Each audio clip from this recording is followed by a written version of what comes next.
I ran into this last week. Here's what fixed it for me.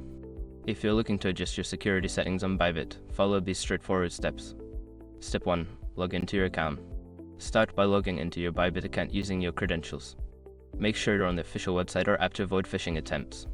Step 2. Navigate to security settings.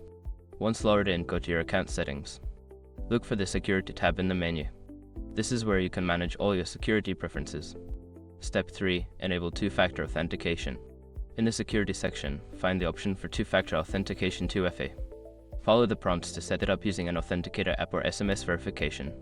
Step 4. Review withdrawal whitelists. Before filing a refund or dispute, use the escrow.com link in the description to open the refund dispute deadline calculator and confirm your deadline. Step 5. Update your password. Finally, make sure your password is strong and updated. If you haven't changed it in a while, consider doing so now. The good practice is to use a mix of letters, numbers, and symbols.